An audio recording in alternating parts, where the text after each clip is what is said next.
changed the venue to Saline County District Court in Wilbur because of media coverage of the first trial. The state had stipulated that moving the case out of Johnson County was appropriate. On March 2, 2017, prison staff found Galindo and another inmate, Damon Fitzgerald, dead at the hands of inmates after a disturbance sparked by a staff's discovery of 29 gallons of alcohol in inmates' cells. The state alleges Ramos, 37, was one of several inmates who kicked, beat, and stabbed Galindo. Ramos, so far, is the only one charged with murder, based largely on prison staff piecing together surveillance video, which they say tracks back to him being one of Galindo's attackers. But the Nebraska Attorney General's office has said it expects to charge others involved. Thanks, Don.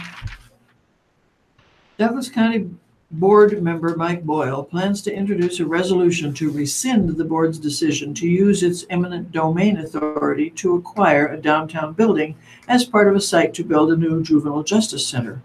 But it won't be heard Tuesday, as Boyle had originally requested.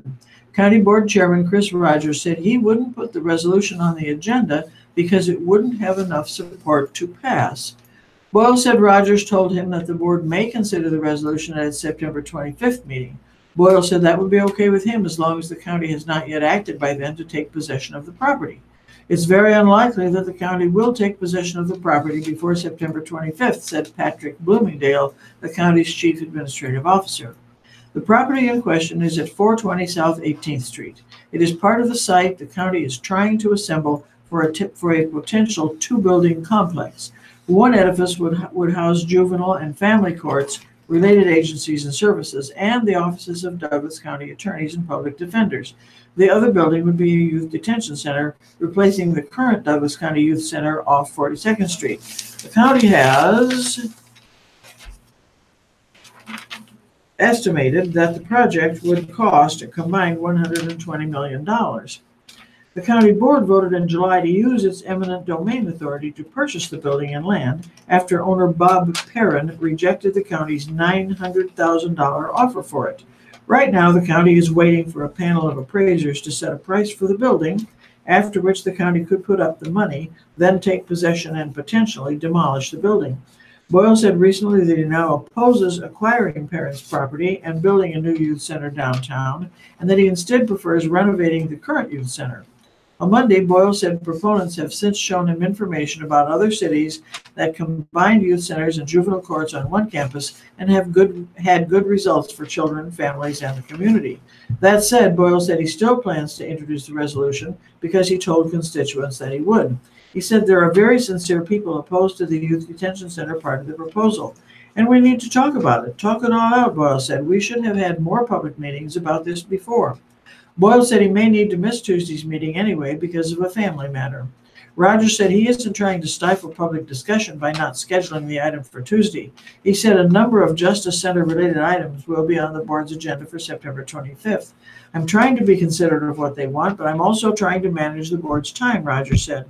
I'm going to honor his request to do the vote, but I'm not going to do it this week. Mother of 5 in critical condition. A mother of 5 who was shot in the head overnight Sunday in northwest Lincoln was still alive Monday, but suffered life-threatening injuries, Police Chief Jeff Blymeister said. Devanis Wilkinson, 25, was shot shortly before midnight in a townhouse near 3rd and Fairfield Streets, just west of Roper Park. The father of her children was taken to jail but hasn't been accused of the shooting. Officers responding to a 911 call found Wilkinson breathing but in medical crisis, Blymeister told reporters. Lincoln Fire and Rescue took her to a local hospital. 3 of Wilkinson's children were inside the home when officers arrived. The only other adult present was the father of her children, 27-year-old Rashawn Jones, whom police have accused of domestic assault against Wilkinson for an incident that occurred about 4 hours earlier. Officers arrested Jones following the shooting for the alleged assault. He remained in jail Monday evening, though prosecutors hadn't charged him with any crimes related to the alleged assault or the later shooting. However, the chief said, no investigative details have emerged suggesting an ongoing threat to the public. Asked whether police had found the gun used in the shooting, Blymeister said the investigation continues. Anyone with information on the shooting is asked to call Lincoln Police at 402-441-6000 or Lincoln Crime Stoppers at 402-475-3600. Jones and Wilkinson's youngest child was born in June. The birth prompted state officials to pursue additional child support payments from Jones, who was already obligated to pay child support for the other 4 children, ages 4, 5, 4, 3, and 3, according to court records. A hearing in the case was set for September 19th. Well, there's been a conference in Omaha, and here's an article about it. Tariffs by the Trump administration may alter, but will not dissolve longstanding trade relationships between Japan and the United States. Attendees of the Midwest U.S.-Japan Association Conference were told Monday. We do have a cloud in this room, and it's about trade, said Michigan Governor Rick Snyder, one of 8 U.S. governors among the 400 people attending the meeting at the Hilton Omaha. It's the 50th year that governors from Japan and the United States have hosted business people from both countries to discuss trade and investments. The meeting ends Tuesday with a tour of Kawasaki's manufacturing plant in Lincoln. Snyder was one of the speakers who discussed the steel and aluminum tariffs put in place by the Trump administration in June and proposed tariffs on automobiles and auto parts. The Japanese ambassador to the United States, Shinsuke Sugiyama, told those at the meeting, I am rather hopeful that the things that are contentious right now are going to be resolved somehow or other sooner rather than later. Naoki Ito, Consul General for the Japanese government in Chicago, said imposing the auto tariff would disregard Japan's positive economic contributions here, including more than 1 million jobs created in the United States by direct Japanese investments. He said that last month in Indiana, Hiroshige Seiko, Japan's top trade minister, warned that because of the tariffs, Japanese companies may rethink their investments and expansion strategies. Greg Dowd, appointed by the President Donald Trump earlier this year as chief agricultural negotiator for the U.S. Trade Representative, said at the meeting that U.S.-Japanese trade relations have been tested before. One example was when Japan embargoed American beef in 2003 after a cow shipped from Canada to the United States was discovered to have bovine spongiform encephalopathy, also known as mad cow disease. There were a lot of very difficult conversations in those days between the U.S. and Japan, and our relationship was tested, Dowd said. Now we're at a critical juncture in this process where we have to look to the future and see where we can take the next step in our relationship and this process. The Australians are trying to get the drop on us. The Canadians are trying to get the drop on us. Even the Europeans are trying to get the drop on us. Here's Wild West imagery here. We'd better try to do something about that, hadn't we? So I think at some point we're going to see if we can rectify this situation and look to the next 30 years in our relationship. Ted McKinney, appointed last year by President Trump as Trade Undersecretary of the U.S. Department of Agriculture, said he expects an agreement. The relationship between Japan and the U.S. is way too strong for ongoing differences to settle in and become permanent. But the U.S. has goals in the trade discussion, he said. All we seek is to have the same opportunity to trade with you and Japan as the European Union, as Australia, as New Zealand, and Canada. McKinney said that's all we seek is a level playing field, and I don't think we do a good job in the U.S. government sometimes communicating that we seek simply fairness. Pete Ricketts, hosting the conference as governor of Nebraska, said he and other governors attending the conference from Indiana, Iowa, Kansas, North Dakota, Wisconsin, Michigan, and Illinois can influence discussions about trade policy by relaying information from the conference to federal officials. Well, get ready.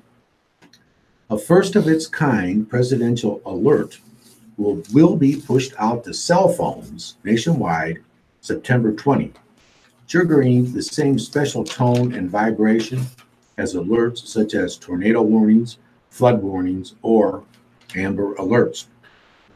The wireless emergency alert will be accompanied by a text message with the headline Presidential Alert.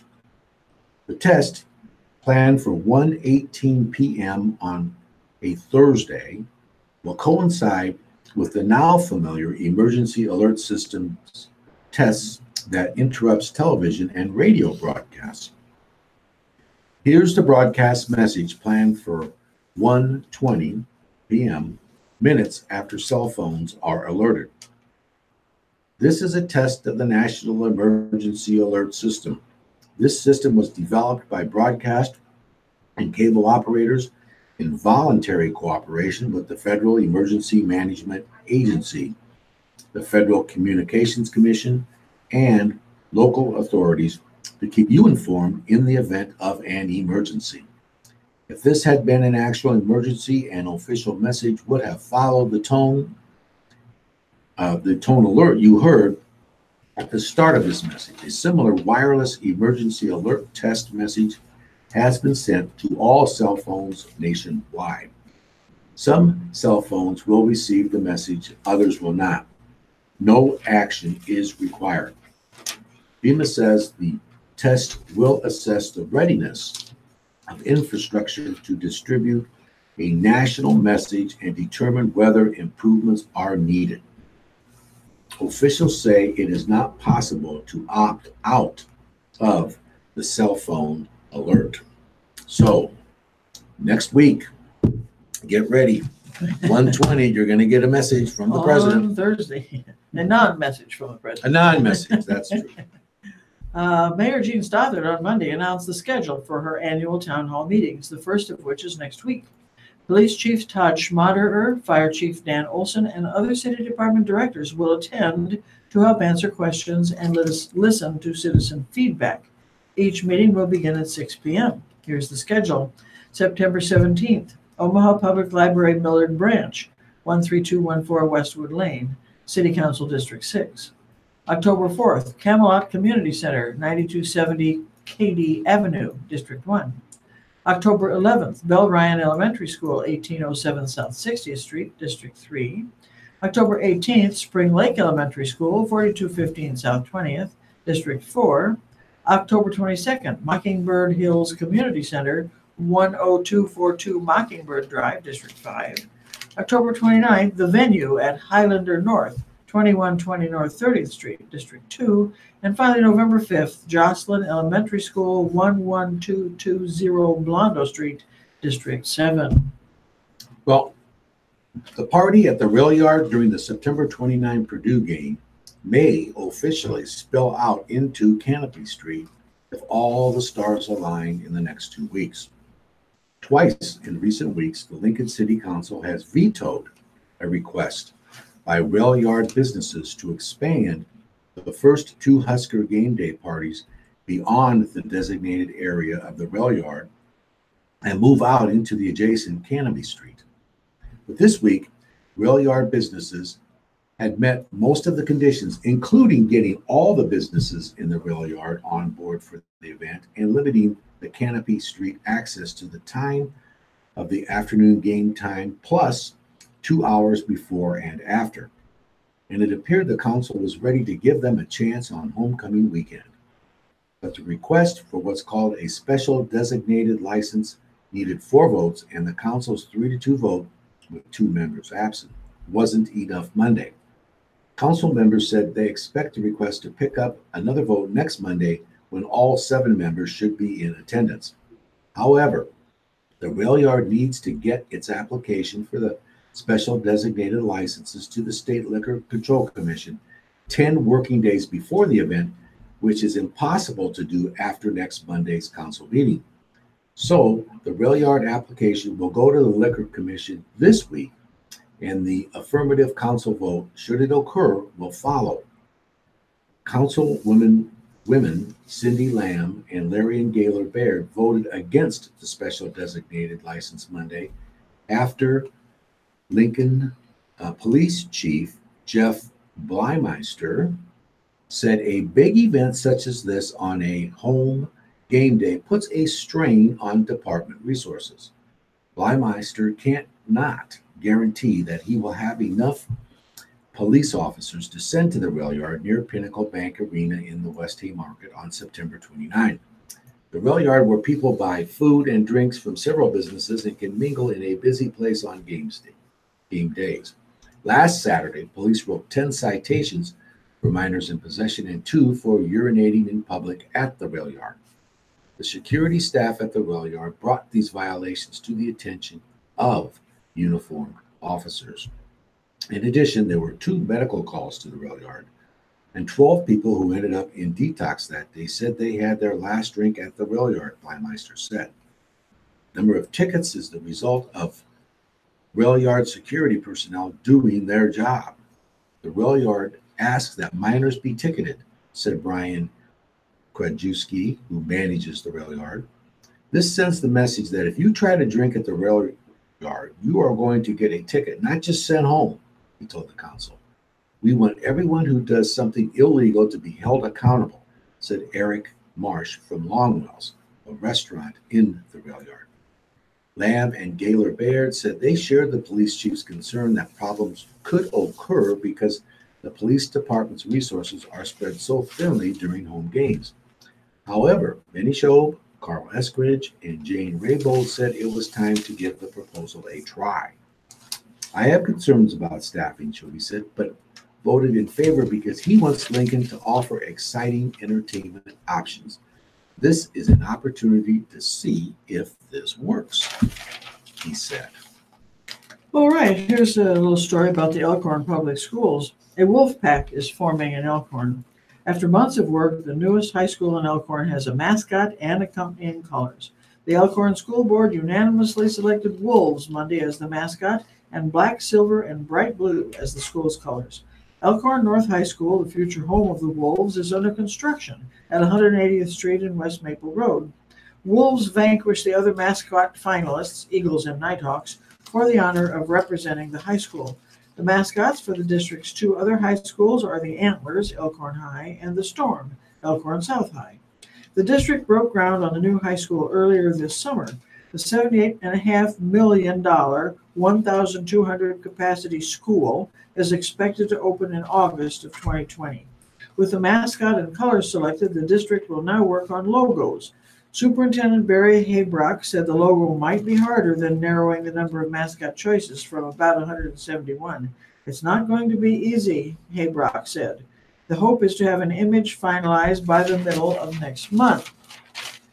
At Monday's meeting, the school board also approved purchasing agreements for land to build the district's 5th middle school and 12th elementary school. The school district is purchasing 54 acres near 186th and Ida Streets for about $2.7 million. The middle school and elementary school will both be built on the land. The elementary school is scheduled to be open in 2020 and the middle school in 2021. The new schools, including the high school, are projects in Elkhorn's $149.6 million bond program that passed by wide margins in March. Well, it's 10:50. Time to move on to today's death notices and funeral arrangements. And I'll begin with those found in today's Journal Star. The first is for Eicher, Terry K. Eicher. I believe that's how you pronounce it. Age 71. Passed away in Elkhorn, but was born in Seward, it says here. Mr. Eicher was a very respected and just received much acclaim for his teaching abilities. Lauber Moore Funeral Home is handling the arrangements, and the memorials are to the Multiple Sclerosis Society. Schreiner, Rita T. Schreiner, age 76, Lincoln Memorial Funeral Home, handling the arrangements.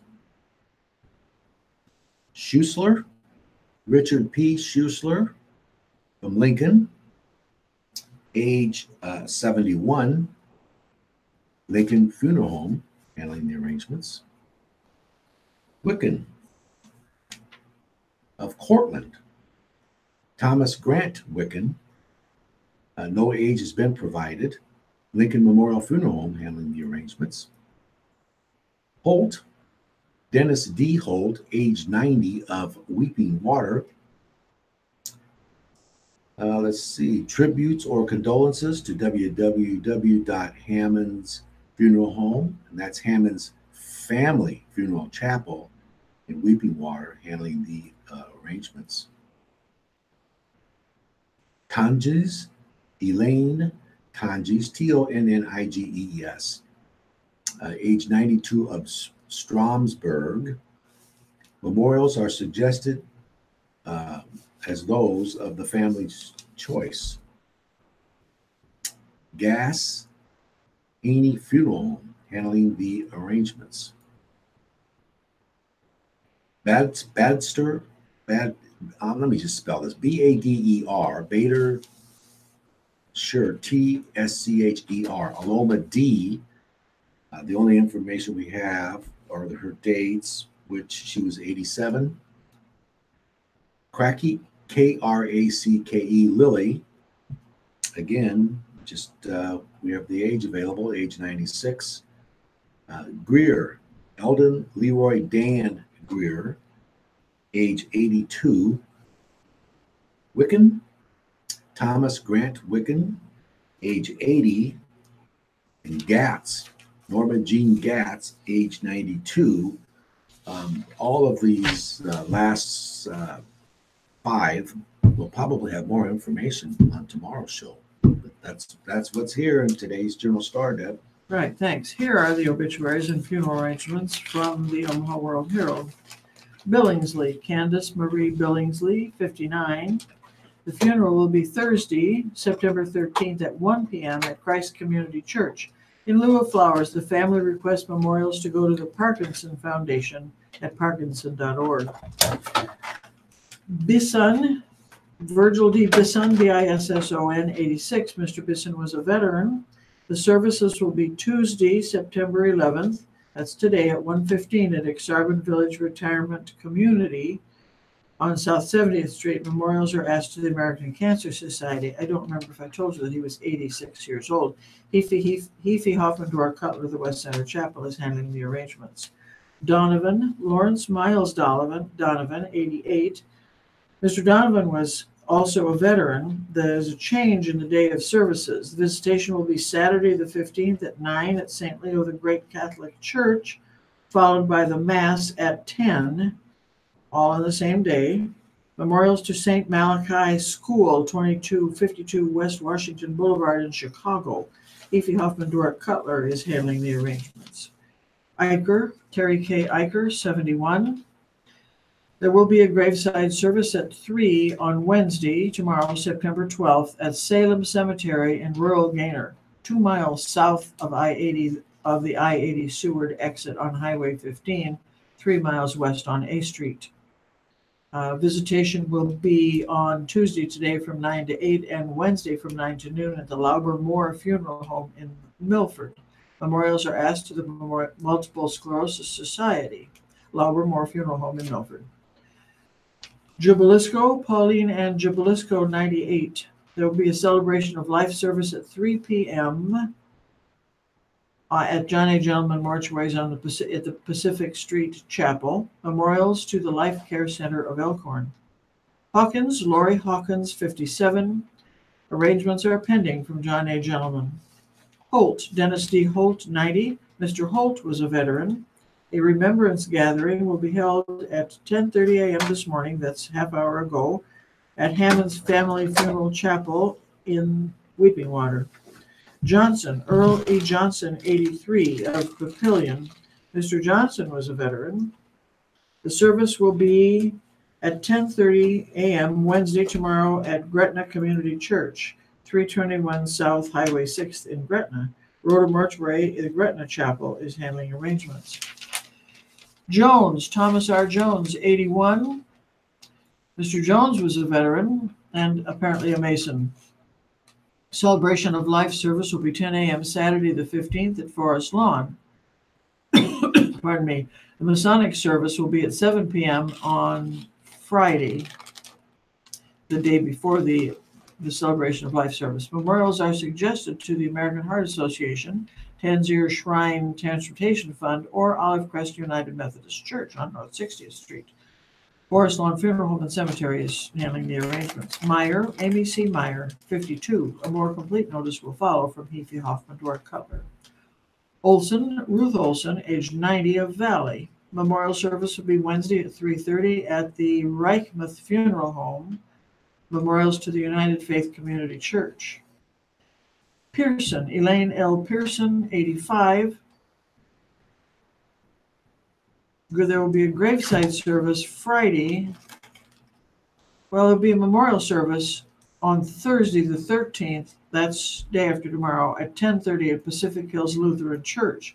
And then there will be a graveside service Friday the 14th at 11 a.m. at the Swedish Cemetery in rural Shickley, Nebraska. In lieu of flowers, memorials are to be directed to the family for a later designation. Farmer and Son Funeral Home is handling the arrangements. Stibbs, Thomas C. Stibbs, 75. There will be a memorial mass Thursday the 13th at 10:30 at St. John Vianney Catholic Church, 5801 Oak Hills Drive in Omaha. In lieu of flowers, memorials to Josie Harper Hospice House, 7415 Cedar Street in Omaha, or St. John Vianney Catholic Church, 5801 Oak Hills Drive.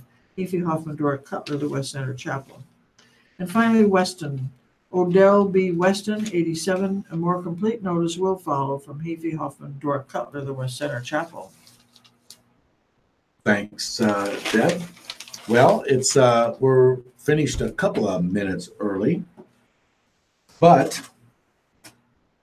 we want to again remind everyone, as we do every week at this time, that listeners' memorials to the Radio Talking Book Network are tax deductible, and they go a long way to keeping Radio Talking Book on the air. Please keep Radio Talking Book in mind when memorials are listed as donor's choice or your favorite charity. Donations should be sent to Radio Talking Book Network, 7101 Newport Avenue, Suite 205, Omaha, Nebraska, 68152. Thank you for being a Radio Talking Book listener and supporter. Thank you very much, Don Van. We will return to Don and Deb in just a couple of moments. But first, we are just about to the 11 o'clock hour. Let's go ahead and do the senior lunch menus now. And once again, just real quick, I apologize for the state of my voice. I am still in the throes of a cold. I'm feeling better, but folks, if you notice, my voice is not quite what it should be. My apologies for the illness. With that said, let's listen to the senior lunch menus. Here is Jane Nielsen. Good morning. It's Tuesday, September 11th.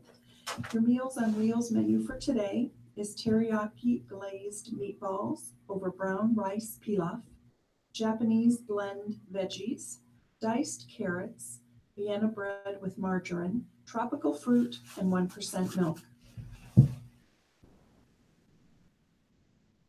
And just a reminder, you can hear the senior lunch menus every day, Monday through Friday, right here on Radio Talking Book. All right, my friends, let's do a public service announcement. Here is Becca Journey. I got chills, they're multiplying, and I'm losing control. What on earth could be making me lose control?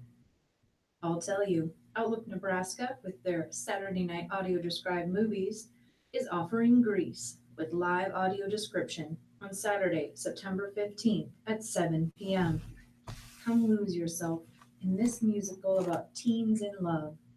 It's California, 1959, and greaser Danny Zuko and Australian Sandy Olsen have fallen in love over summer break and said their farewells.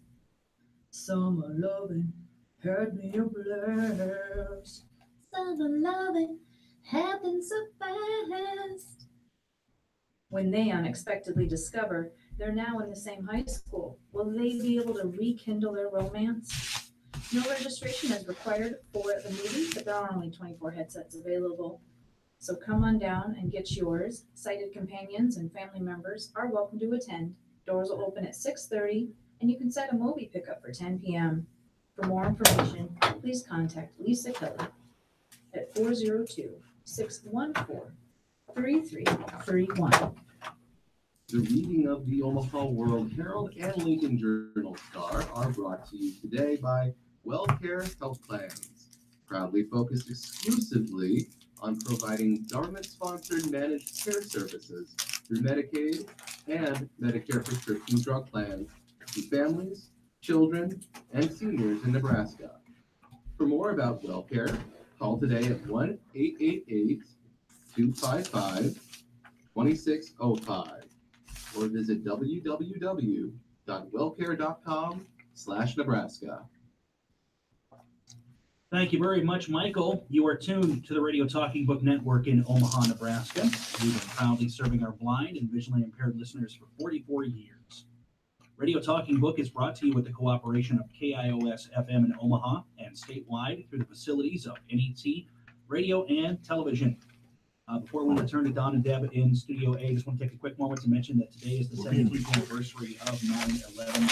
So please, ladies and gentlemen, take a little bit of time today to reflect on the souls that were lost during the terrorist attack in New York City and Washington, D.C. today, 17 years ago. And with that said, let's now switch back over to Studio A for the second hour of the live reading of the Lincoln Journal Star and the Omaha World Herald. Coming to the microphones once again, here are Deb Adie and Don Van. Go ahead, folks. Thanks, Ryan. Thanks, everyone, for sticking with us. It's time for editorials, which we always begin, or normally we begin with letters to the editors. And there are two in today's Lincoln Journal Star. The first is from Paul Morrison from Lincoln.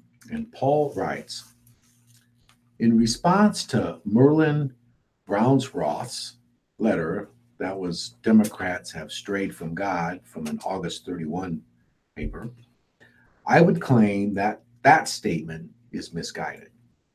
To imply that Republicans might be more Christian is an unfair and false accusation. I would argue we should be talking about the Constitution and not religion. I'd like to point out that the 1973 Supreme Court decision, Roe v. Wade, legalized abortion by a 7-2 vote. 5 of the 7 justices in the majority were Republican appointees. 1 Democratic appointee, Byron White, voted against. The truth, not fake news, is that Republicans legalized abortion, not Democrats. The bigger issue here is, what does religious freedom mean? The First Amendment begins, Congress shall make no law respecting an establishment of religion or prohibiting the free exercise thereof. This is a two-way street, and some people seem to think it is one way. That would be that our government at any level cannot pass any law prohibiting your right to worship as you please. But free exercise thereof does not mean you can violate the rights of any one individual or group. The other side of this amendment is that our government at any level cannot pass any law that would show favoritism towards any one particular religion, nor show support for any one religion over another.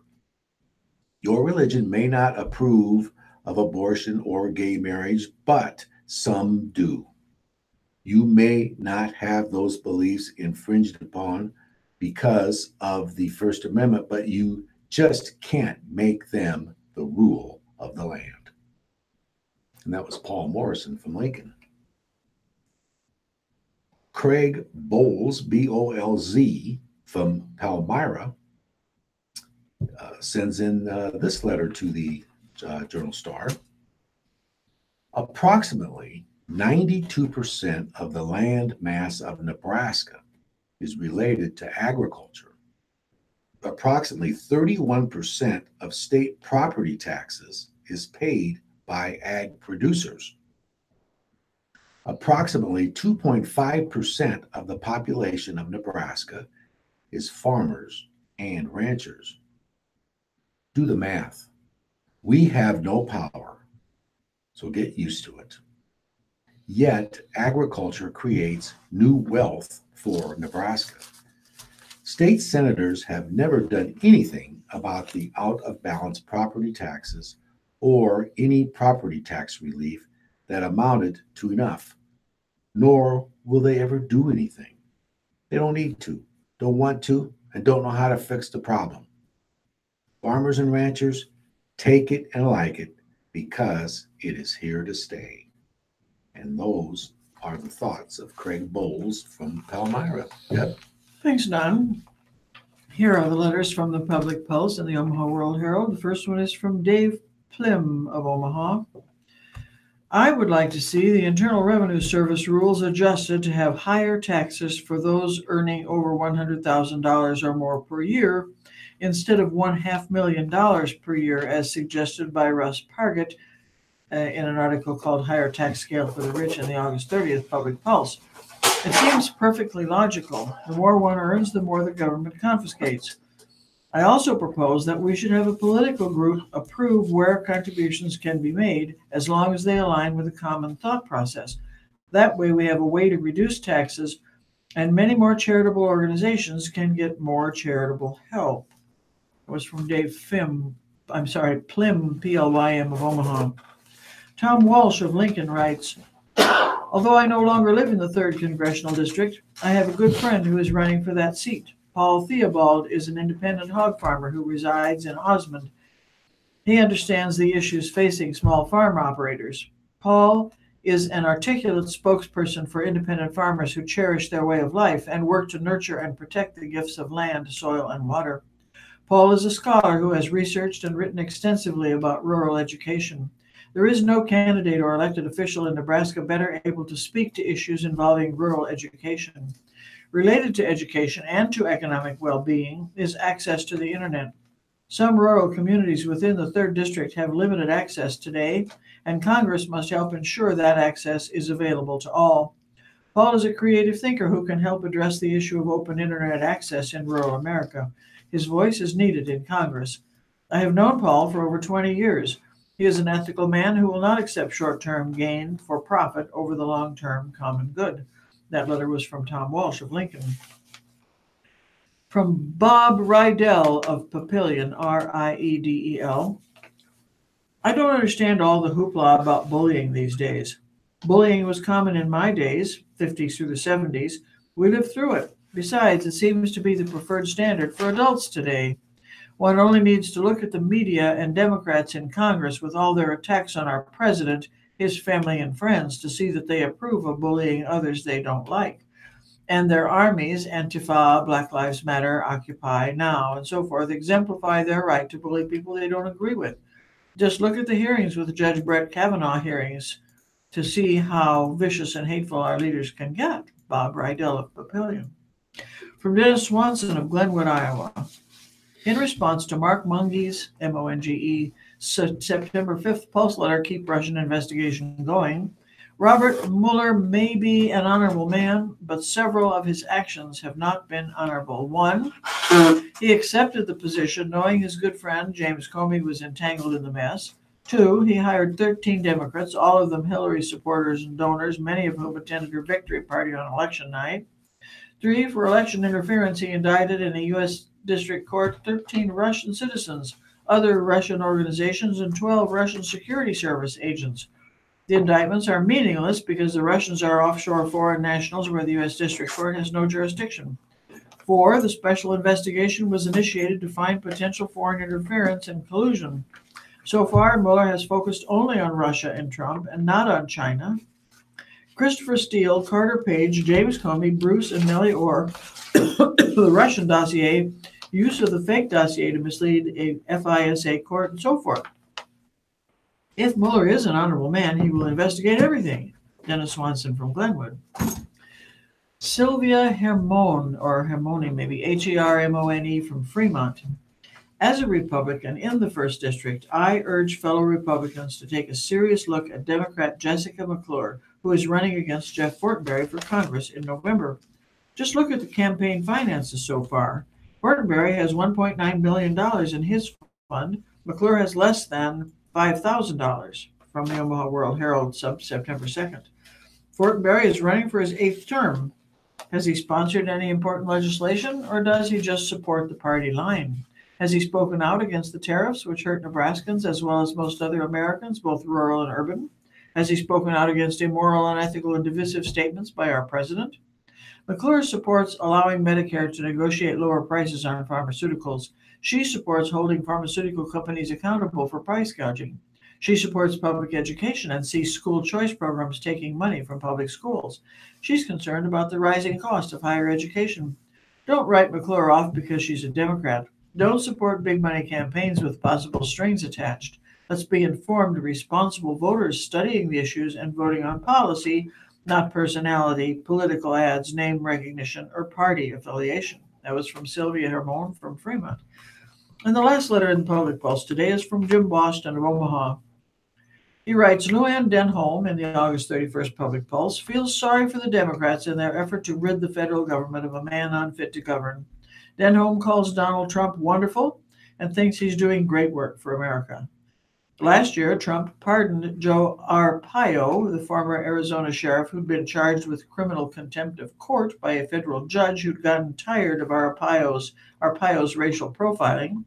When James Field Jr. used a car to kill Heather Heyer in Charlottesville, Trump included Unite the Right participants among the very fine people. Don't forget that Michael Cohen has said Trump masterminded illegal campaign finance actions. And what about the man the former reality TV host wants on the Supreme Court, Brett Kavanaugh? Kavanaugh not only has made it clear that no commander-in-chief should undergo an investigation, he also believes that Richard Nixon shouldn't have given up the Watergate tapes. And what's so wonderful about disrespect for the law? Even if you use a booming economy as the one reason to praise Trump, a booming economy is meaningless as long as the Republican recipe is built on hatred, bigotry, and corruption. That, again, was from Jim Boston of Omaha. Thanks, Deb. Well, here's an editorial authored by Michael J. Petrilli and Amber M. Northern, who are the president and senior vice president for research for the Washington-based Thomas B. Fordham Institute.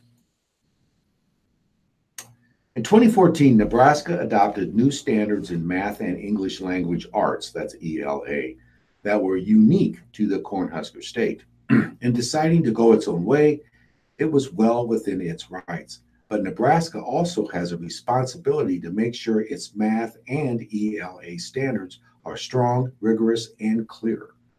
And on that account, it fell far short.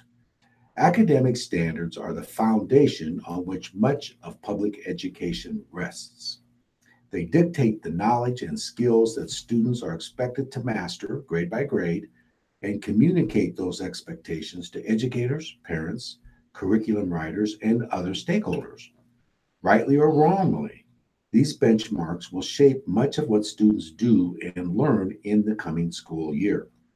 Our most recent review, published last month, rated both Nebraska's English language arts standards and its math standards weak, meaning they need significant revisions. Although Nebraska's elementary math standards are decent enough, the pacing becomes too slow in the higher grades. For example, functions, which are often introduced in 8th grade in other states, are generally deferred until high school in Nebraska. And the high school standards are particularly uneven, with some important topics treated too briefly and others, such as exponential, logarithmic, and trigonometric functions, either deferred to an optional 12th grade course or omitted entirely. In addition to these issues, individual standards are often vague, and the document as a whole is poorly organized with little guidance for teachers. In a similar vein, Nebraska's English language arts standards lack clear expectations regarding the complexity of the texts to which students should be exposed. For example, there is no mention of commonly used quantitative measures such as Lexile, Flesch-Kincaid, or ATOS, or the ranges that are appropriate for each grade level. Similarly, the standard fails to list any specific works of literature and culturally important nonfiction texts that students should read, such as the Declaration of Independence. And in general, the writing standards focus on processes as opposed to production, with little attention to the differences between exposition, argumentation, and rhetoric. Fortunately, these shortcomings are fixable. So instead of kicking the can down the road, Nebraska policymakers should act. In math, increase the pacing of the standards for 8th through 12th grades, organize the high school standards into courses, and include an introduction or summary for each grade and course. Similarly, can't say that, in English language arts, specify the complexity of the states that text, the complexity of the text that students should be exposed to at each grade level, as well as the outstanding literary and informational texts, which they should definitely be familiar. At minimum, they should provide exemplar texts for teachers' consideration. Finally, revise the writing standards so they focus on outcomes as opposed to processes. Our standards are still written by Nebraska for Nebraska, and our students will still be tested directly on the Nebraska standard. Nebraska Department of Education Curriculum Director Don Lynn Rice said when the state enacted its current academic standards. Fair enough. Education is a state issue, so deciding what students need to learn is Nebraska's prerogative. But surely, the state owes it to its young people to set high expectations. Nebraska can do better.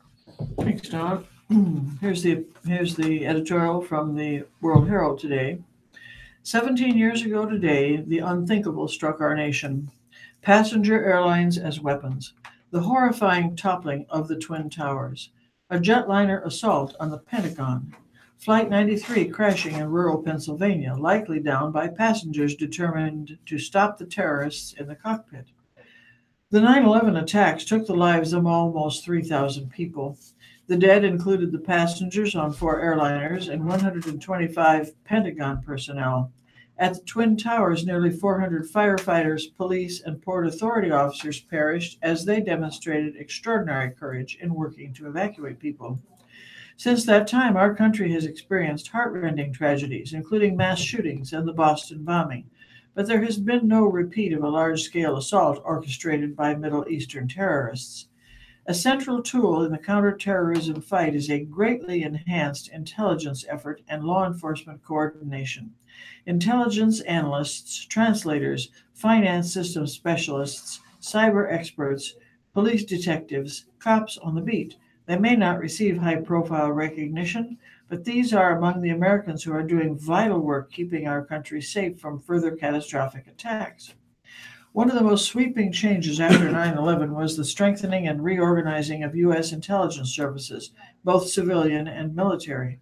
A director of national intelligence now heads a set of offices enabling better coordination among 17 intelligence gathering entities.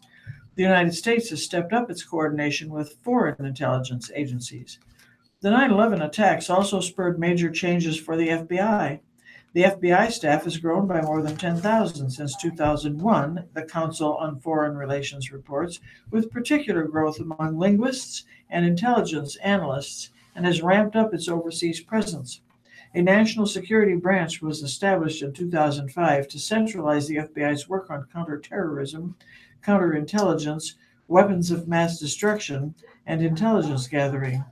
The FBI has more than 100 joint terrorism task forces in which FBI agents work alongside state and local law enforcement, up from 25 in 2001. Such task forces provide a key force multiplier, as one expert has described it.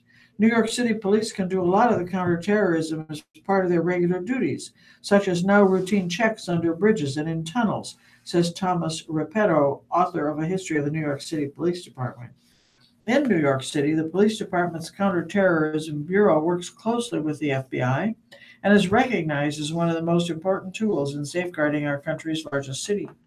The NYPD's Counterterrorism Bureau has specialized offices focusing on issues such as protection of critical infrastructure sites, detection of chemical, biological, radiological, nuclear, and explosive weapons, and harbor security.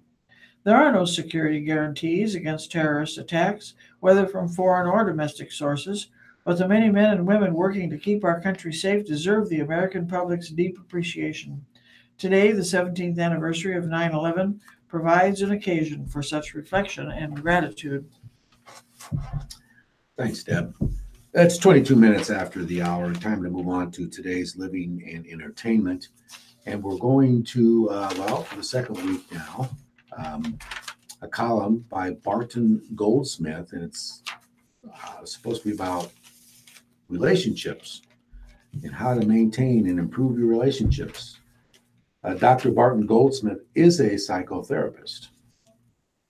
And for the second week now, we're going to hear about his relationship with his wife. Well, my parents like to play the ponies. And whenever we go to the track as a family, my dad would point out the horses. When I asked why they all look so different from one another, he said, "Son, differences make for good horse races." I believe they also make for good relationships. Here are some experiences of positive differences that I have discovered being married to someone from the other side of the globe. I am an early riser. My wife enjoys early retirement, so she sleeps in. I get to bring her a cup of tea and open the curtains, and she gets to feel like a princess, which then inspires her to treat me like a king. Our morning ritual is sweet, and I like my time alone after dawn, so the balance is great for us. Give a little, get a lot. My other half loves food. She tries everything that is new, goes to Chinese and Russian markets, has Trader Joe's on speed dial, and anytime we go out to eat, tries something different.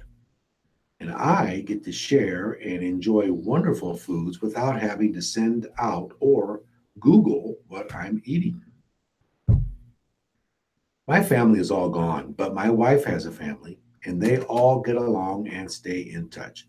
I get to hear the goings on, from mini dramas to changes in the weather, and they all ask about me. It feels nice that I'm getting some extra love, but because I'm feeling like part of the family. I tend to be a homebody. Left to my own devices, I probably never leave the house.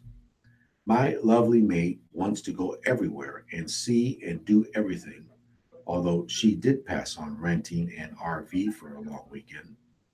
I have seen more of my hometown along with the places we've traveled to than I ever have before. I get invited to all sorts of events, most of which I have ignored for years, but now am under advisement that I had best show her what's happening so she can make the choices. The woman I married always wakes up with a smile on her face, and that never happens on my side of the bed. I enter the waking world like a newborn, take care of the animals, make our morning beverage, and single-handedly face my computer, usually with a frown on my face, but not her. She gets up and starts singing and joyfully bouncing around the house, and it always makes me smile and brightens my mood. She makes a wonderful first impression. People look at me and say, "Oh, you're that writer guy. You look much taller in your picture." Well, first off, it's a headshot. And I'm so glad that she gets all the attention, because once people find out I'm a psychotherapist, the tone of the conversation changes. Letting her take the lead in our social situations takes a lot of pressure off me, and she loves it. Another win-win. She has expanded my vision, and that's because the best parts of my life are when we are together. I could care less what we are doing. I just love being with a woman who holds my heart in her hands. A very sweet, sorry, Barton Goldsmith Perfect mate. I have a story here about some women who chose to live in Omaha instead of New York City. The story of two career women who separately moved to Omaha from New York a decade ago starts with a humorous misunderstanding. Carrie Braxdale, who worked in finance on Wall Street, arrived first. She bought an 8th-floor condominium at the Fort Paxton Hotel downtown. She soon received a note from the condo's developer that a doctor from New York was moving in next door. Excited, Carrie sensed something special. Having focused on her career, she was 38 and single, and thought maybe she would meet her male soulmate, and they could start by sharing stories of Manhattan.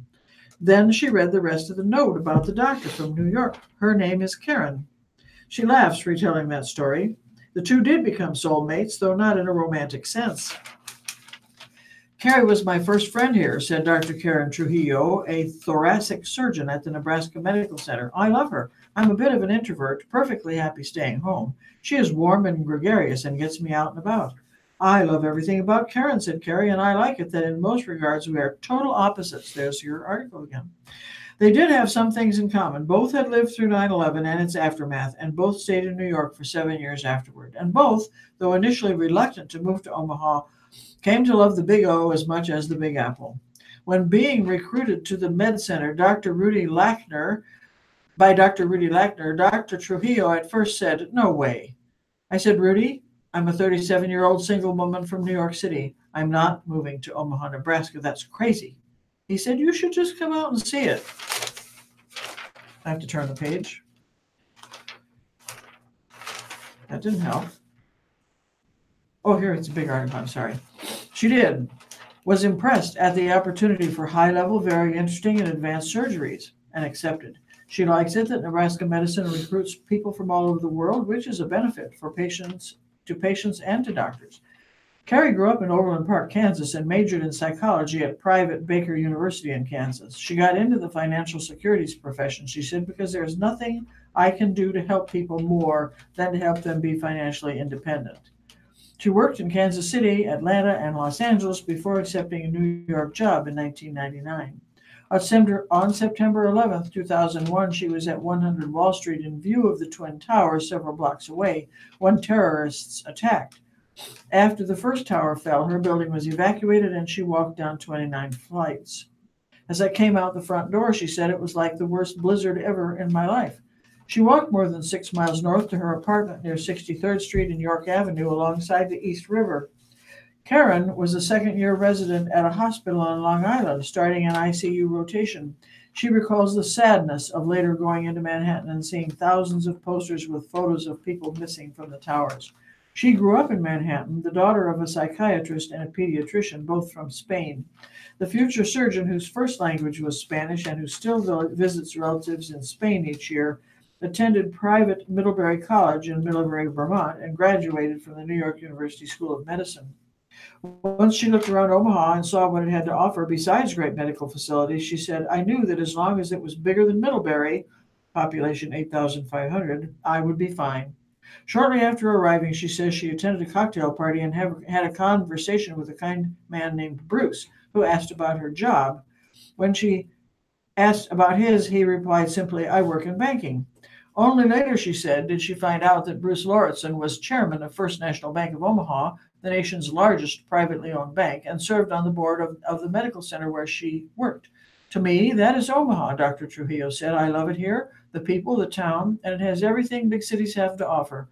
There's an art scene, a music scene, the symphony, theaters, and the restaurants are fabulous. On Sunday nights, she and friend Carrie sometimes have met at the Chop House restaurant at the Paxton to talk about their jobs and their lives. Karen, who often operates on cancer patients, sometimes at the VA hospital, recently completed an 11-hour surgery. Carrie, who has traveled a lot on business, has served on the board of Nebraska Special Olympics. They have shared a lot since the night Karen arrived and saw a welcoming note on her door from Carrie. Though Karen later moved up one floor, they have remained friends, more than just neighbors.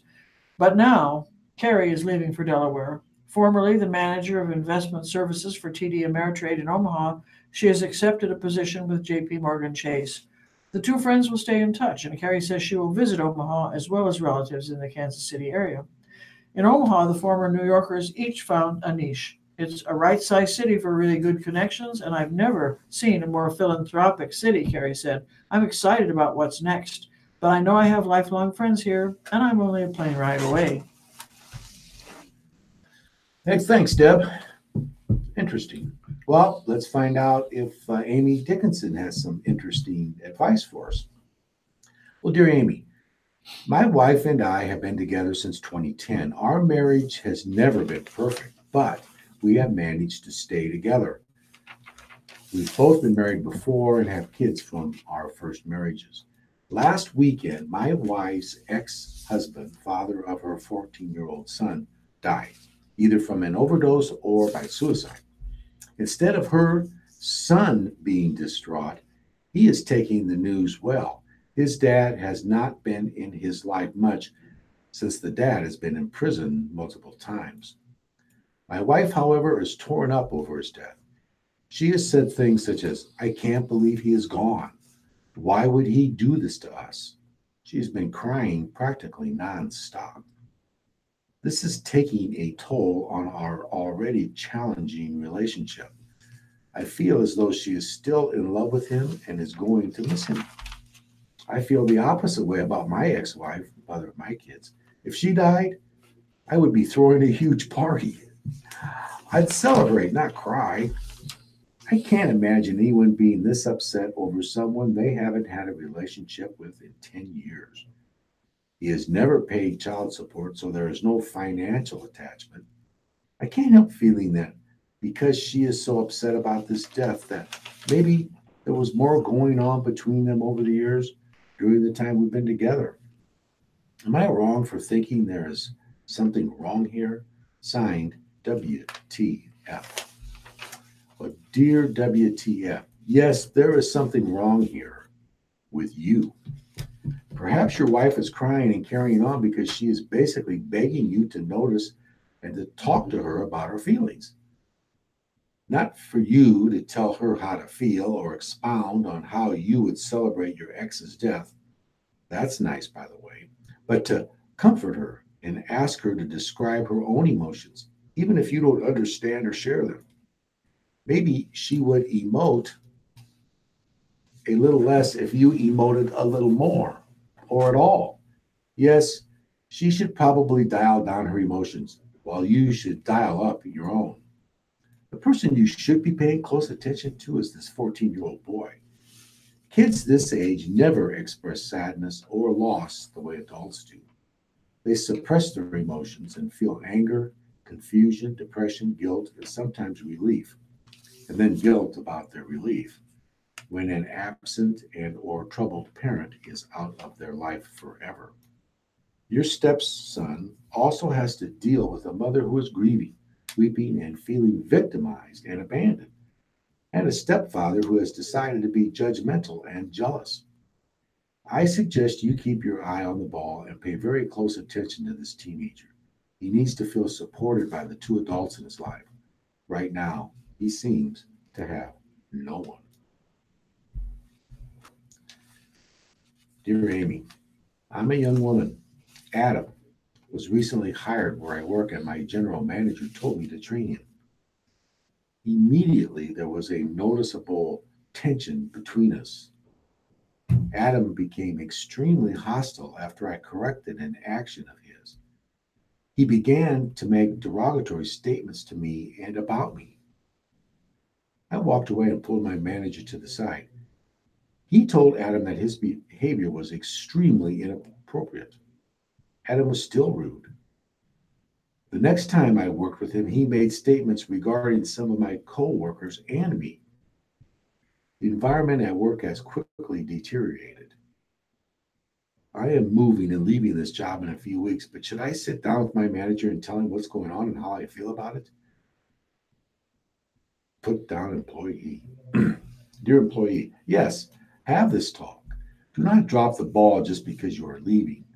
Document these incidents involving Adam and inform your manager.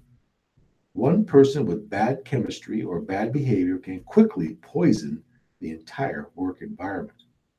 Warning the manager about this employee would be your parting gift. Thanks, Don. I'm just about out of living articles, but I have a couple of Heloise's hints that are useful, and so I'm going to read them. First one says, Dear readers, have you gotten spam text messages? Companies use computer software to put together random phone numbers and then shoot out text messages to these numbers in the hopes of getting a nibble. It's a new way to advertise. Annoying, yes. To put a halt to this, report the spam to your cell provider. To stop legitimate text messages from companies you've done business with, replying stop, she's got it in all capital letters, usually does the trick. And then here's one. Dear Heloise, this is not from Heloise, but it's a nice tip. When faced with trying to read print that is too small to see easily on medications or products, take a picture of it with your smartphone and then use your fingers to enlarge the photo and text. Now I'm out of information. Okay, well, it's about time for business anyway. It's 37 minutes after the hour. Okay. So, from New York, while job growth in the U.S. has been steady over the past year, the gains are slow and erratic at small businesses. Reports last week show the disparity between overall hiring and that of small companies. The Labor Department said that employees of all sizes added a strong 201,000 jobs in August compared with 196,000 averaged over the previous 12 months. The government doesn't break out its numbers according to company size, but a separate report from payroll provider ADP said hiring at its small business customers fell by more than half last month. ADP counted 21,000 new jobs at its small business customers, a steep drop from 59,000 in July. The small businesses tracked by ADP have averaged 49,000 new jobs for the first 7 months of this year, down from 61,000 a month for all of 2017. Economist Mark Zandi of Moody's Analytics, which analyzes data provided by ADP's customers, attributes the slower small business hiring to owners' struggles to find qualified workers for their open positions. In a survey taken during the spring by researchers at Pepperdine University's Residio School of Business and Dun & Bradstreet Corp., 18% of the more than 1,300 owners questioned said their inability to find workers was keeping them from hiring. A survey released last week by the National Federation of Independent Businesses, which questioned its own members, found that nearly 40% had job openings they couldn't fill during August. A quarter of the owners said their biggest problem was finding qualified workers. Some small businesses struggle to find workers because they can't compete with big corporations that offer higher salaries and more lucrative benefit packages. A larger company can also offer a staffer more room for growth than very small companies can. Thanks. Here's an interesting article from the Star Tribune in Minneapolis. The product, called Simple Loan, puts the nation's fifth largest bank in more direct competition with payday lenders and other financial firms that offer a few $100s for short terms and often at high interest rates. Consumer advocacy groups have long pushed banks to offer small dollar loans that compete with credit cards and other forms of short-term lending that can be expensive and, in cases where lenders hide fees and requirements, harmful to borrowers. U.S. Bank, the bank unit of Minneapolis-based U.S. Bank Corp., is the first of the nation's large banks to bring such a loan to market. The loans are for $100 to $1,000 and have to be paid back in 3 payments over 3 months. Bank regulators last year cleared banks and credit unions to issue small short-term loans. For years, banks declined to offer them because it took too much work to process loan applications. A loan that yields only $12 in fees or interest, as the $100 loan will, is not viable if it takes the time of even a single loan officer. But the advent of mobile phone apps and other forms of digital banking and inside-the-bank processes that support them have made it possible for banks to offer the small dollar loans and still make money. U.S. Bank does not plan to advertise Simple Loan broadly, partly because it will be available only to depositors and partly to hold down expenses associated with it. Well, here's some news. If you're down in Beatrice or planning to visit Beatrice, a planned brewery on one of Beatrice's main drags will share its building with a cigar shop and a boutique when it opens later this year. Soni Heido and her husband Todd own the Mercantile building and are partners in Stone Hollow Brewing Company. She said the building at 301 Court Street will open sometime this fall. Smoke and Fire Cigars is among the planned tenants. Smoke and Fire Cigars is a traditional premium cigar shop, said Fred Nauman, who will operate the shop. We offer many brands of different premium cigars and related products. Really, it's going to benefit people who enjoy premium cigars because prior to this, the only place close to get them was Lincoln or online. Premium Shop will be Smoke and Fire Cigars' first physical store. Alman, a Wymore resident who works as a 911 dispatcher, has run the business online since 2015 and said the Mercantile building is the only location he seriously considered. It kind of just happened, Nauman said. As soon as I started considering brick and mortar store, I found out the Heidos were doing this building. They got in touch with me and the ball got rolling. Nauman said the plan is to have a small area in the shop where customers can smoke their cigars and also an outdoor area available. The beauty of it is you can grab a beer and go shopping for cigars, he said. The other business coming to the building this fall, the Exchange, will feature items from Taylor Lovegren and Melissa Brown, as well as items from smaller businesses. Lovegren runs Millie and Me out of her home. The craft company donates 30% of its sales to Mission 22, a group raising awareness of the 22 veterans who commit suicide each day. Here's one more business article from Bloomberg News. Taking on student debt is a financial risk, but those who study such risks are best positioned to pay it off after graduation. A Bankrate.com report released Monday ranked actuarial science, the formal term for the study of insurance, the most valuable college major. Actuarial science majors earn an average annual salary of $108,658 and have a better than average unemployment rate of only 2.3%. And at a time when student debt has hit a record high, these graduates are less likely to incur the added expense of additional schooling and delayed earning potential. Fewer than 1 in 4 graduates pursue advanced degrees.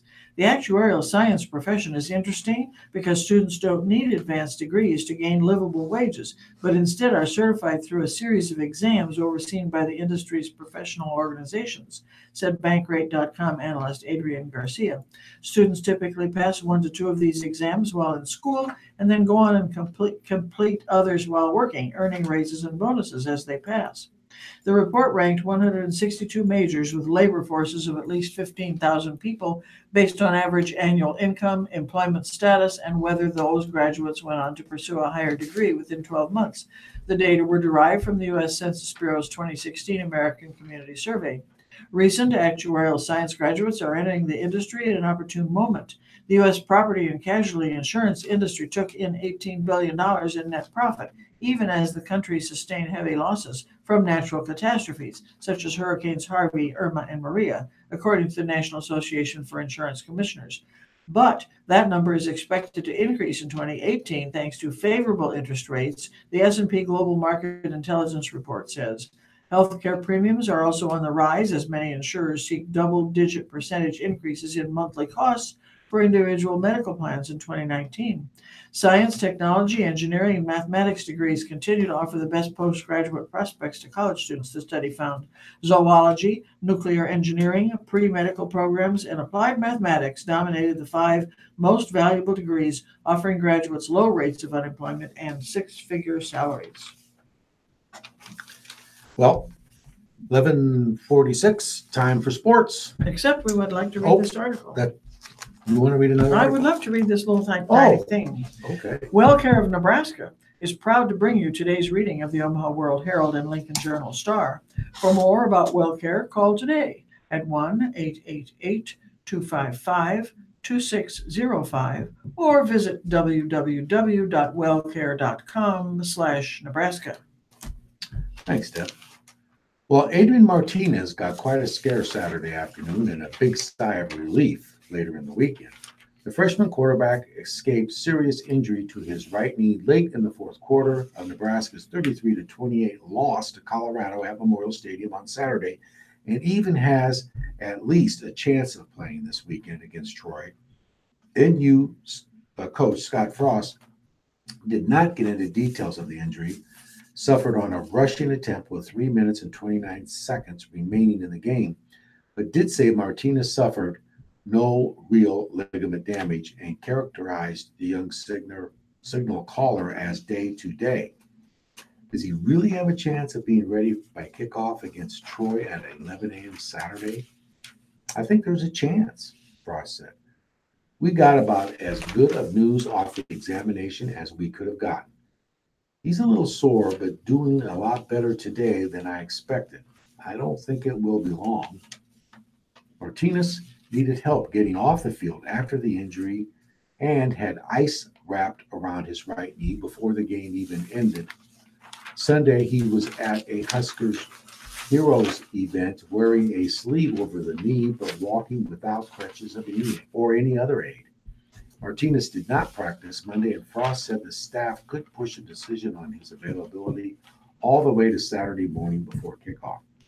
The Fresno, California native showcased his talent in his college debut before the injury, throwing for 187 yards on 15 of 20 passing and rushing for 117 yards and 2 touchdowns, including a 41-yarder in the first quarter.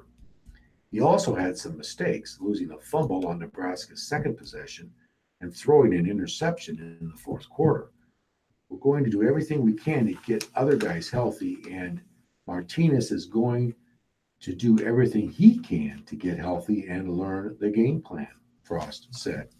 Sophomore walk-on Andrew Bunch will prepare for what could be his first career start.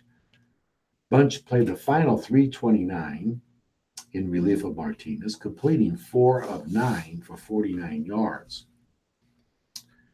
Bunchy, when he's got his opportunity, has done a great job, Frost said. In fact, I was really pleased with how he performed when he came in.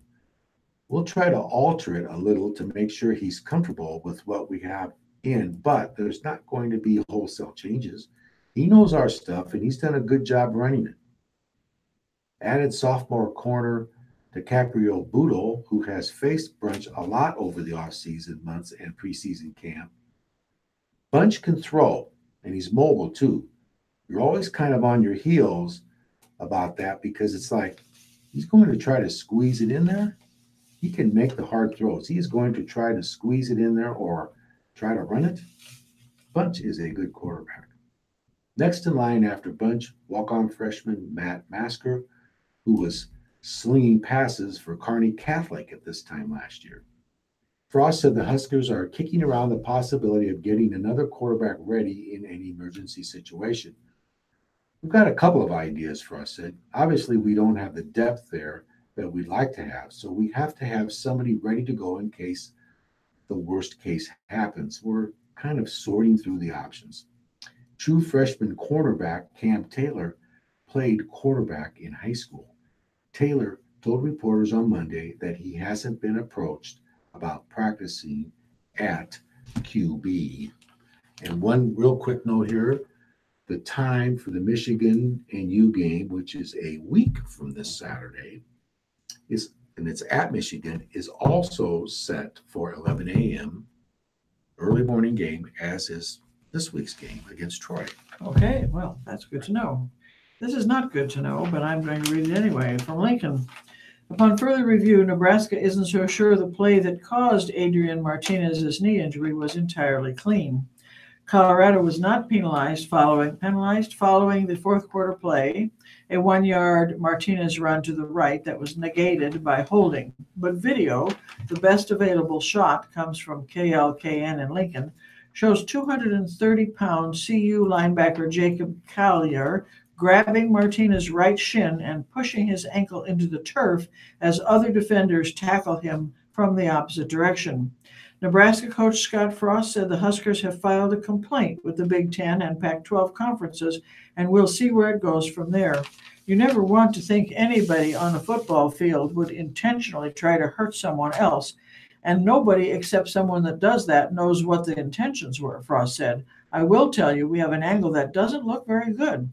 The World Herald has submitted a records request for a copy of Nebraska's game film of the play. Frost alluded to the possibility of NU's video eventually going public, saying, "You guys will see the video, I'm sure, sooner or later." In a statement Monday, Colorado coach Mike McIntyre said, "I was made aware that Scott Frost and Nebraska submitted a play for review with the Pac-12 conference office. Our athletic department officials have had discussions with the conference office. No one has been suspended, and we are moving forward." A Colorado spokesman said the school's athletic director had been told by the Pac-12 that there was nothing illegal or inappropriate about the hit on Martinez. The conference released a statement of its own Monday. "We have received additional video of the play in question from Nebraska and have been in discussion with the Big Ten Conference," the statement read. "The play is being assessed as part of our internal review process." Okay, well, I was going to read this article about the volleyball team. However, the second part of it's missing. So I have an article about the volleyball okay, team. all right. Okay, Lincoln. At the start of the Nebraska volleyball season, Coach John Cook told fans that they would see some wild volleyball matches, a prediction he made both as a caution and an enticement. On a team that has started 4 freshmen at times this season, you're going to have to take the good with the bad. It's going to be great volleyball. It's going to be sloppy volleyball, Cook said Monday. Last year, our team was really consistent. When you've got that much youth and inexperience, you're going to see we served 5 balls in the net yesterday. Nebraska, 6-1, survived a pair of challenges last week, beating Creighton and Iowa State to run its winning streak to 6 matches on a weekend when upsets roiled many of the top teams in the country. 6 of the top 10 teams in last week's coaches' poll lost, leading to significant shuffling in Monday's poll. NU moved up 3 spots to number 4 this week and was joined in the top 10 by Creighton, which grabbed the final spot at number 10. Last week's number 1 team, Minnesota, lost 2 matches at the Big Ten Pac-12 Challenge, opening the door for BYU to become the nation's new number 1 team. While the Gophers fell victim to 2 quality opponents on the road, including preseason number 1 Stanford, true upsets felled other Final Four hopefuls. Wisconsin, last week's number 2 team, lost at number 15 Baylor, which lost the next day to Texas Rio Grande Valley. Florida fell out of the top 10 after losing at Northern Arizona in the Lumberjack Invitational. Then number 9 UCLA lost on back-to-back nights at number 22 Cal Poly. Number 10 USC lost twice on Friday to BYU, and number 25 Marquette. It's almost like a penalty to be in the top 10. You better show up, Cook said. That's what I've been telling these guys from day one and trying to instill in our freshmen. You've got to show up every match. There are no gimmies, especially in the Big Ten. Cook identified a couple of potential causes of the upset outbreak. Several occurred in tournaments where the upset victims were playing multiple matches in a day. Florida lost to Northern Arizona on Friday night after beating Cal State Northridge earlier in the day. USC lost to BYU in a match that started at 10 a.m. in Milwaukee or 8 a.m. Pacific time. Pardon me. Nebraska tries to avoid scheduling multiple matches in a day, but Cook said sometimes guaranteeing a team 3 opponents on a weekend is the only way he can entice teams to come to Lincoln. This week, NU hosts the Husker Invite with 2 matches on Friday facing Central Michigan at noon and New Mexico at 7:30 p.m. before a Saturday match against Missouri State. Cook said a rule may be in the proposal stage that would prohibit playing more than 1 match in a day. Some coaches are already choosing rest over more games. Texas, Cook pointed out, avoided scheduling tournaments that required multi-match days this season and will play only 8 non-conference matches before starting its Big 12 schedule. It's hard to play good for 3 matches, Cook said. You've got to be good and have a great mindset. Another factor Cook sees is the increase in the skill of the median college player, not the elite prospects, he said, mentioning Team USA level talents like Jordan Larson, Nicole Fawcett, or Foluke Akinradewo. But the pool of players one level below elite has grown, bringing more parity to the sport. Maybe there was only 20 of those kids in the past, Cook said. Now there might be 60, 70 of those kids every year coming out that are really good players. And similar to how AAU basketball has made the country's top hoops prospects familiar with one another before arriving in college, the lengthy club volleyball season acclimates college prospects to competing against top recruits, like NU freshman setter Nicklin Hames, who came to Lincoln as the country's top-rated setter in her class. They're used to playing against each other, so there's no intimidation factor anymore, Cook said. Nicklin's played against all those kids. They've all played against Nicklin in these clubs, so there's no, oh God, it's Nebraska, or it's Texas. Those kids have all played each other a bunch of times. They're not afraid. Senior outside hitter Michaela Fecky was recognized by the Big Ten on Monday as the league's co-player of the week after setting a new career high with 25 kills Thursday against Creighton. For the week, Fecky averaged 4.25 kills and 2.5 digs in NU's 2 matches. She shared the honor with Illinois sophomore Megan Cooney. Thanks, Deb. Well, Nebraska senior safety Trey Neal on Monday put responsibility for 2 critical Colorado passing plays squarely on himself and his fellow safeties. The graduate transfer Neal, who played 2 years in this defense at Central Florida, said sophomore cornerback DiCaprio Boodle did exactly what he was supposed to do on completions of 37 and 40 yards to receiver LaVisca Chenault, including the game winner with 66 seconds remaining. Chenault was lined up in the slot on both plays and had ample room to widen out his fade routes. Boodle's responsibility was to play inside leverage and count on safety help over the top to the outside. Neal was slow getting to the first play, and fellow senior Aaron Williams was a step too late on the winning score. I should have been helping him out, and I should have been over on top of him, Neal said, noting the team worked on the same play all week. If Chenault is in the slot, most of the time that's what they're trying to work, and they're trying to work that route, and we just slipped on it. Nebraska coach Scott Frost said one of the benefits of adding Neal to the roster in year 1 would be his willingness to hold himself and teammates accountable, and Boodle certainly appreciated it Monday. That just shows me they have my back, the Miami native said. Neal said Boodle, the first secondary player to earn a black shirt, is a player who is easy to get behind, calling him one of the most physical members of the Husker secondary. That showed up on the game film as Boodle regularly set a hard edge in run support. He's a roughneck guy. He is very well-spoken, but when he gets on the football field, he's a dog, Neal said. So that is the kind of guy you want to have out there. We're just trying to follow his lead. And Nebraska running back Greg Bell, a transfer from Arizona Western Community College, popped through the middle of the line in the second quarter and appeared for a moment. He's headed for a long touchdown run, but he was caught. Frost would like to see runs of that nature go for TDs.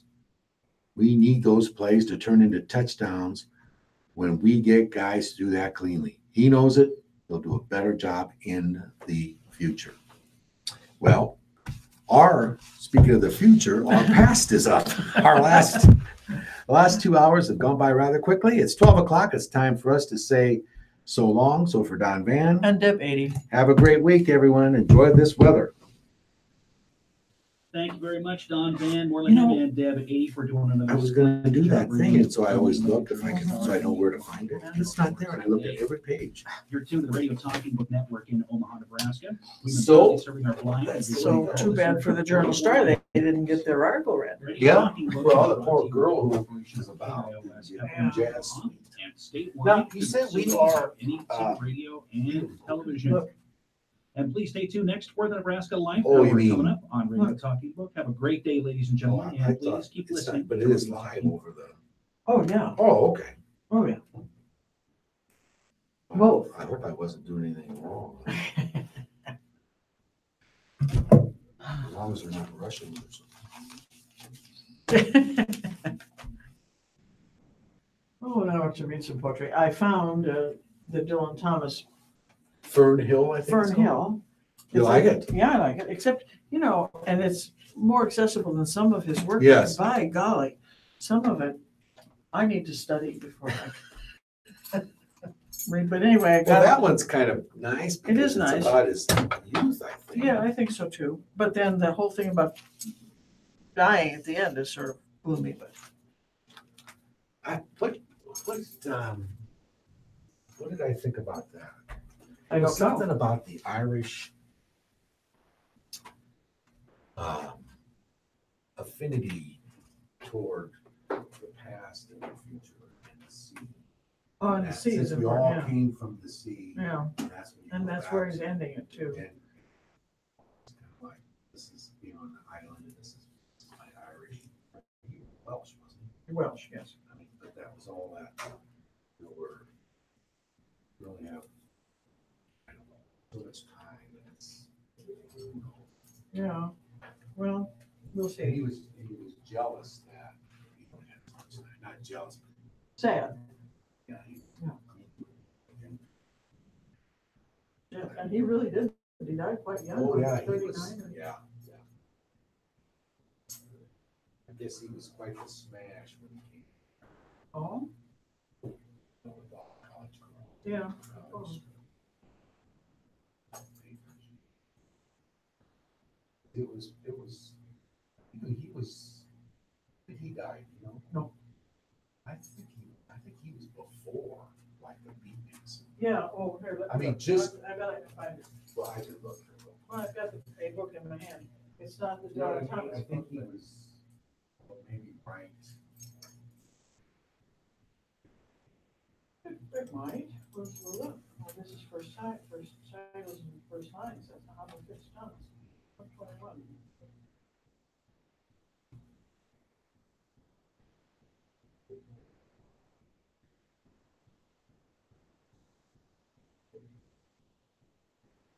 Oh, no. Starting in 1930, he kept notebooks.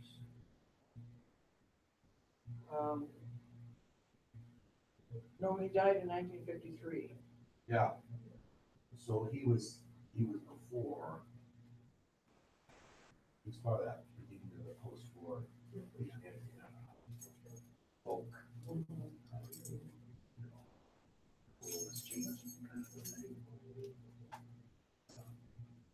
Bad lungs kept him on military service.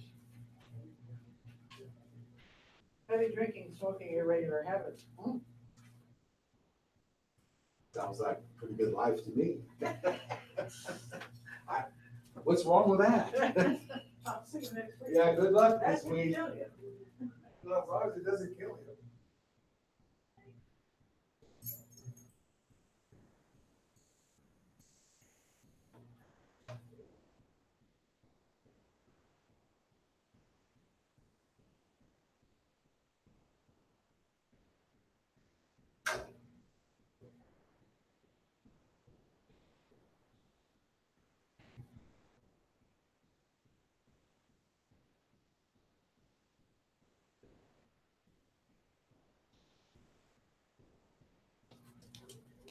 I'm very grateful for these candy bars. I'll tell Bob when he comes back in on Tuesday.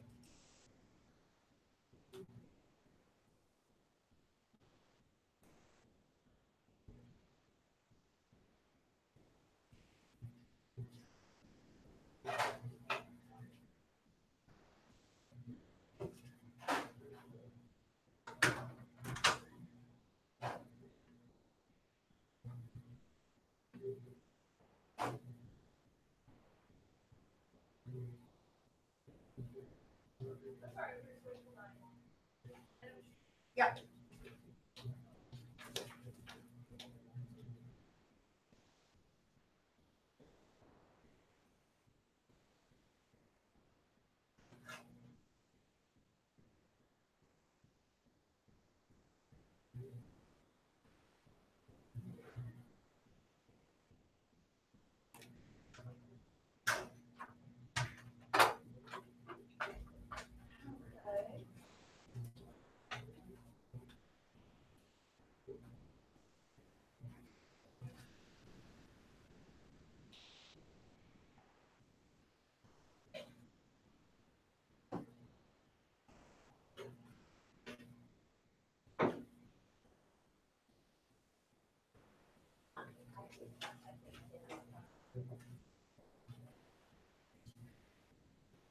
Oh, no, there he is. What's up? Oh, yeah, I'm sure. Okay, I have to go visit my office before I walk in and speak. Are we, so, yeah, just making sure we're still doing the meeting.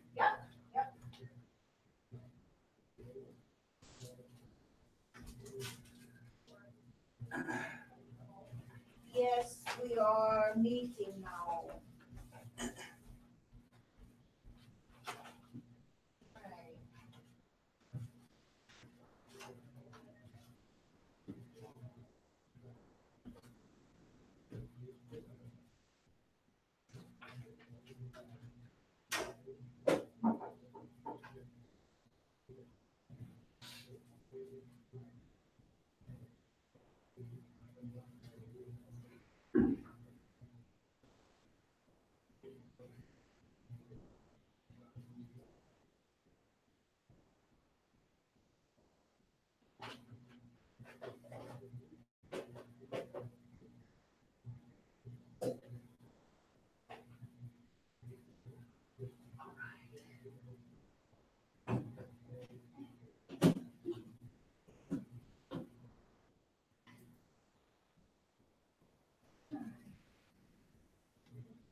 Right.